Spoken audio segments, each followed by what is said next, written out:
নমস্কার, আমার নাম শতরূপা। আমি আমাদের দেশের ছোট্ট একটি রাজ্য ত্রিপুরা ছোট্ট একটি গ্রাম থেকে বলছি। আমি গ্রামের বউ।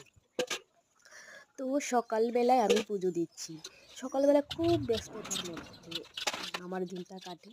সকাল সকাল পুজো দেওয়া, ঘরের কাজগুলো গুছানো, তারপর ওকে রান্না করে দেওয়া, তারপর বাড়ির ঠাম্মি আছে, আমার ঠাকুরমা আছে, আমার শ্বশুরমশাই আছে, শাশুড়ি আছে, ওদেরকে একটু দেখা, তাদেরকে খাবার দাবার দেওয়া, খুব ব্যস্ততার মধ্যেই মাঝেই চলে আর কি আমার।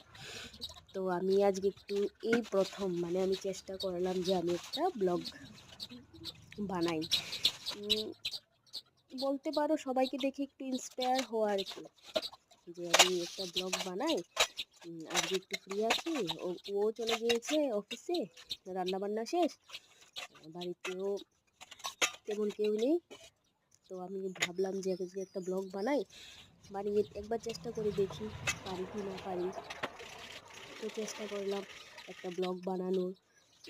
তো ব্লগ বানিয়ে আমি এখন আপলোড করব কি না করব যে বুঝতে পারছিলাম না। তো ভাবলাম আপলোডও করে দিই, দেখি কি হয় না হয়।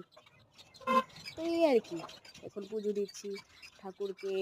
আমি যতটুকু পারি ততটুকু ব্যস্ততার বাজে সেবা দেওয়ার চেষ্টা করি।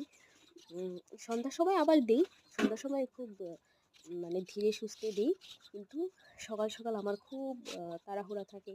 তারপর আমার পড়ানোও থাকে, কিছু ছোট ছোট ছোট ছোট বাচ্চা আসে, আমি ওদেরকে পড়াই, এই আর কি। আপনাদের যদি ভালো লাগে তাহলে লাইক কমেন্ট শেয়ার করবেন।